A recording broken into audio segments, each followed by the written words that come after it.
इमरान खान साहब ने मोदी मोदी, वो मोदी को नहीं प्रेज कर रहे, वो इंडियन फॉरेन पॉलिसी को प्रेज नहीं कर रहे। आप साइकोलॉजिकली किसी अच्छे उससे एनालाइज करवा लीजिए।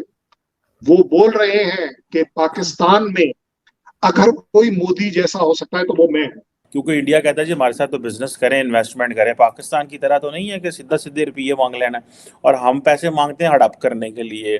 सबकी नजरें इस वक्त बाली पर है, और बाली के बाद है कि शायद हिंदुस्तान की तरफ ज्यादा देखा जा रहा है, क्योंकि रशिया को अगर कोई रोक सकता है यूक्रेन में या फिर कहीं और, तो गालिबन वो नरेंद्र मोदी जी को देखा जा रहा है। अब क्योंकि इंडिया ये कह रहा है कि हम ग्रीन एनर्जी को, they are going to make green energy center of the discussion in the G20। So उसमें भी आप देखें कि इंडिया जो है वो सऊदी अरब से वो फायदा लेगा। सारे दरिया जो हैं वो कश्मीर से फूटते हैं, और दरिया और सारा दुनिया का पानी जो है वो कश्मीर में ही मौजूद है, और हमारे पांचों दरिया भी जो हैं वो भी कश्मीर से ही आते हैं। इंडिया जो है वो अपनी जो मुस्लिम फौज है वो भी सऊदी अरब को देने को तैयार है कि अगर सऊदीज मान जाएं तो वो जो मुस्लिम फौज है, मुस्लिम जनरल जो हैं वो सऊदी अरब जा सकते हैं, because the Saudis always needed a security. पाक स्टडीज़ के मेरे ख्याल पहले या दूसरे चैप्टर में हमें ये बताया गया है कि हमारे आज़ादी के वक्त पर हाथ पैर काट दिए गए, इसके अंदर हमारे साथ बड़े मजालिम हुए हैं, हमारे सारे हकूक सल्ब हो गए थे, और आज़ादी के बाद हम अजीब लाचारी की कैफियत में आ गए थे। एक से ज्यादा बारी दुनिया को ये बताया है कि जितना तेल रशिया से हम महीने में खरीदते हैं, उससे ज्यादा तेल एक दिन में EU खरीदता है रशिया से। तो वो हमें लेक्चर देना बंद करें। पाकिस्तान और हिंदुस्तान का नक्शा आपके सामने वाज़े होगा, सेटेलाइट इमेज। आप देखिएगा कि हिंदुस्तान के अंदर हरियाली अब जगह जगह पहुंच चुकी है, क्योंकि वहाँ पे डैम बना लिए गए हैं, वहाँ पे बहुत सारे ऐसे पानी के ज़ख़ीरे बना लिए गए हैं। दूसरी तरफ पाकिस्तान में सिर्फ शोर शराबा चल रहा है, हम डैम बनाएंगे, 10 रुपये दे दो, ये वो।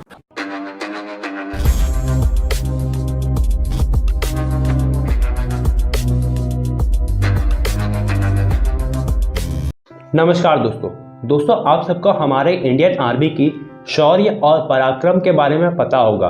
किस तरह से हमारी आर्मी अपनी जान की फिक्र ना करते हुए दुश्मन के इलाके में घुसकर उसे मारती है।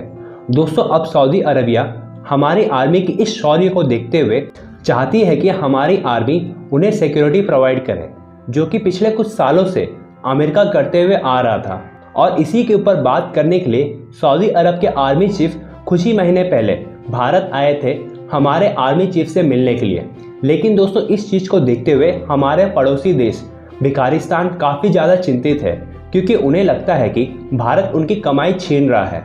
क्योंकि पाकिस्तान आर्मी का काम ही है बाहर के देशों में वॉचमैन की दिहाड़ी करना और उससे अपनी आर्मी के लिए चंदा इकट्ठा करना। जिस तरह से इस वक्त पाकिस्तान आर्मी कतर में मौजूद है फुटबॉल वर्ल्ड कप के वॉचमैन के काम के लिए। तो चलिए दोस्तों, आगे इस वीडियो को देखते हैं। इंडियंस इसका शो नहीं कर रहे कि वो आ रहे हैं, हमें पता ही नहीं है डेट्स। मतलब आज 11 नवंबर होगी, 12 नवंबर है, ऑलमोस्ट 11 नवंबर है, और 10 दिन के बाद है, लेकिन वो परवाही कोई नहीं कर रहे। वो ठीक है, आ जाएगा यार, अभी डेट्स तय नहीं हुई। ठीक है जनाब, ये तो हो नहीं सकता डेट्स तय ना हो। डेट्स तो बिल्कुल तय, हर चीज़ की अरेंजमेंट है, एक आधे दिन का ऊपर नीचे हो सकता है, लेकिन इंडिया को उस तरह मोहम्मद बिन सलमान की ज़रूरत नहीं है जिस तरह पाकिस्तान को मोहम्मद बिन सलमान की ज़रूरत है। इंडिया को उस तरह सऊदी अरब की ज़रूरत नहीं है। गो के प्राइम मिनिस्टर मोदी जो हैं, उन्होंने उनको ज़रूरत है, क्योंकि वो जो कश्मीर के ऊपर जो प्लान रखते हैं वो तभी पूरा होता है जब मोहम्मद बिन सलमान, मोहम्मद बिन जैद और जो बाकी GCC के लोग हैं वो सारे नरेंद्र मोदी के साथ मिल जाएं।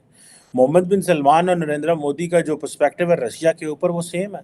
मैंने थोड़े दिन पहले एक डिस्कशन में ये कहा था कि किस तरह प्राइम मिनिस्टर मोदी और किस तरह मोहम्मद बिन सलमान जो हैं वो अमेरिका को आंखें दिखा रहे हैं। ठीक है जनाब, और अभी डॉक्टर जयशंकर रशिया जाके उन्होंने मजीद जरिए थोड़ी बहुत अक्खां ऐसा ना भी काट कुट देती हैं। ठीक है जनाब, और ये वेस्ट को कहा जनाब हमने ये लेना है। इससे पीछे अगर आप जाएँ तो जो अमेरिका ये जो है वो अभी इनकी दोबारा मुलाकातें भी होनी हैं। अभी तो ये बाली में मुलाकातें होनी हैं इनकी, जो G20 समिट हो रही है इंडोनेशिया में, वहाँ से फिर उन्होंने दोबारा मुलाकात होनी है, इधर इंडिया में मुलाकात होनी है। तो अब इमेजिन कर सकते हैं कि किस तरह की जो चीज़ें हैं वो वो होने वाली है। अब अगर आप देखें कि सुनने में तो ये आ रहा था कि मोहम्मद बिन सलमान जो हैं वो आएँगे और वो बड़ा ज़ाहिर बात है, क्योंकि इंडिया कहता है जी हमारे साथ तो बिज़नेस करें, इन्वेस्टमेंट करें। पाकिस्तान की तरह तो नहीं है कि सीधा-सीधे रुपये माँग लेना और हम पैसे माँगते हैं हड़प करने के लिए।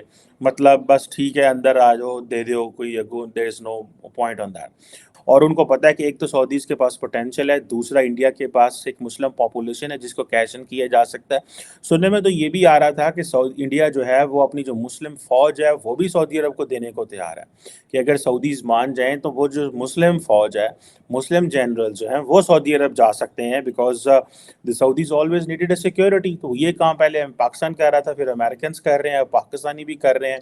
तो पाकिस्तान की जितनी बड़ी फ़ौज है अगर हम उसको आउटसोर्स ना करें तो हम रेवेन्यू कहाँ से जनरेट करें? ये भी एक बहुत बड़ा फैक्टर होता है। दैट इज़ व्हाई कि हम ये जो क्या नाम है उसका, हूँ तो भुल भी गया यार, वो जो एक इस्लामिक मिलिट्री अलायंस बना था, वो क्योंकि सऊदी अरब ने बनवाया था उस वक़्त, मोहम्मद बिन सलमान का आइडिया था कुछ अरबों डॉलर लगा के, और था वो अलकायदा और इन चीज़ों के बारे में। तो वो उनको ये है कि यार इसको जो है ना वो कर दें। सो ये चीज़ें हैं। अब इंडिया ने भी ये ऑफ़र की थी कि हम जो है ना वो हम अपनी फ़ौज भेजना चाहते हैं, और इसीलिए इंडियन आर्मी चीफ़ ने सऊदी अरब का विज़िट किया, और फिर सऊदी जो आर्मी चीफ है उन्होंने इंडिया का विजिट किया। तो इंडियन जो आर्मी चीफ थे, I think if I am not wrong he was army chief, who was he, तो उन्होंने क्या किया कि उन्होंने जो तस्वीर जारी की, उस तस्वीर के पीछे वो जो जनरल नियाजी का सरेंडर का डॉक्यूमेंट लिखाई है वो थी। That was to give a message to Pakistan कि हमने आपका जो बेस्ट फ्रेंड सऊदी अरेबिया है उसको साथ बैठा लिया, और देखो पीछे तस्वीर कौन सी है। अगर हम बात कर लें पाकिस्तान की, पाकिस्तान के साथ नेबर कंट्रीज हैं दोनों, तो इस हवाले से भी कोई तब्दीली आ सकती है पॉलिसीज़ में? दोनों कंट्रीज़ के कॉन्टेक्स्ट में बात कर रहा हूँ, सिर्फ़ इंडिया की नहीं। या एज़ इट इज़ सिचुएशन रहेगी जिस तरह अभी है, बस ठीक है, 4-6 लोग यहाँ पे हाई कमीशन में बैठे होते हैं इंडिया के, और 4-6 या 10 लोग हमारे न्यू दिल्ली के हाई कमीशन में बैठे होते हैं, और बस यही है कि अगर किसी ने, जिस तरीके से अभी बाबा गुरु नानक का जन्मदिन है, तो उसके हवाले से कुछ लोग आए हैं और वो करके निकल जाते हैं, या यहाँ से कुछ लोग जो है इस तरह के जो रिलीजियस पिलग्रिम्स मैं कहूँगा, वो आना जाना होगा, बाकी कुछ नहीं होगा। मुझे मुझे नहीं लगता कि इंडिया पाकिस्तान के रिलेशंस में फकर जी बहुत ज्यादा तब्दीली आएगी। अभी के जो जी। हालात हैं मुझे लगता है वो बने रहेंगे। मेरा ओके, ये अनुमान है शायद बिगड़ भी सकते हैं, और ओके। उसका कारण जो इस वक्त पॉलिटिकल टर्मोइल जो पाकिस्तान देख रहा है वो एक जी, बहुत बड़ी इंस्टेबिलिटी के रूप में आगे बढ़ सकता है। इमरान खान जो हैं वो पॉपुलर हो गए हैं एज ए लीडर, अब वो जी, उनको एक ग्राउंड सपोर्ट मिल गया है। मिलिट्री के साथ जो रिलेशंस उनकी जो तनाव के थे वो बढ़ रहे हैं, और ऐसे में अगर इंस्टेबिलिटी बढ़ती है तो जो ग्राउंड पे लोगों पे इम्पैक्ट आएगा वो आपको नेबरिंग कंट्री को दिखेगा ही। अगर पाकिस्तान में कोई रेवोल्यूशन या इंस्टेबिलिटी बढ़ती है और लोगों को लगता है किसी भी तरह का मूवमेंट होता है, नेबरिंग कंट्री तो इंडिया ही है, सबसे ज्यादा इम्पैक्ट उसी पे आएगा। जब बिल्कुल, अफगानिस्तान में बिल्कुल, इंस्टेबिलिटी हुई और लोगों को लगा कि उन्हें अफगानिस्तान से निकलना है, तो नेबरिंग कंट्री पे ही गए, चाहे वो पाकिस्तान हो या ईरान हो, राइट? एंड बिल्कुल, अफगानिस्तान बिल्कुल, की आबादी तो 40 मिलियन है। अगर 10% भी मूव कर रहे जी, थे तो कितनी ग्लोबल क्राइसिस हो गई थी। पाकिस्तान की आबादी करीब एग्ज़ैक्ट 230-240 मिलियन है। अगर उसमें 10% एग्ज़ैक्टली। लोगों को लगता है कि इंस्टेबिलिटी और रेवोल्यूशन से हुँ, लोगों के ऊपर इम्पैक्ट आ रहा है और वो जाना चाह रहे हैं बिकॉज ऑफ ग्रोइंग इनसिक्योरिटी, तो आप सोचिए कितनी बड़ी एक ह्यूमैनिटेरियन क्राइसिस के तौर पे ये बदल सकता है। क्राइसिस। और बगल में आपके बैठा है इंडिया, कोई अफगानिस्तान तो जाना नहीं चाहेगा पाकिस्तान से, तो लोग किधर आना हुँ, चाहेंगे? हुँ, ये एक राइट, इंस्टेबिलिटी के रूप में बढ़ सकता है, और मैं इसको कारण इसलिए कह रही हूँ क्योंकि अभी पॉलिटिकल टर्मोइल शायद और बढ़ेगा। आप वहां पे हैं, आपको जी, जी, मुझसे भी बेहतर पता है कि जी, ग्राउंड जी, पे इस वक्त किस तरह का फ्लूइडिटी और फ्लक्स बनी हुई है। तो मेरा मानना है इस सब के बैकड्रॉप में इंडिया पाकिस्तान की बायलैटरल सिचुएशन बेहतर नहीं होगी, क्योंकि जो बेसिक मुद्दा है इंडिया का वो है security and terrorism related issues. उस पर ध्यान जी, तो जी, आ नहीं सकता जब पॉलिटिकल इंस्टेबिलिटी है, और पॉलिटिकल इंस्टेबिलिटी में ऐसे मुद्दे पीछे चले जाते हैं और बाकी ज्यादा क्राइसिस बढ़ जाती है। तो मेरा पर्सनल बिलीफ ये है बिल्कुल, कि शायद अगले 1-2 साल में इंडिया पाकिस्तान की जो रिलेशंस हैं और उनका जो बायलैटरल स्थिति है वो बेहतर तो नहीं होगी, शायद और टेंस हो जाए।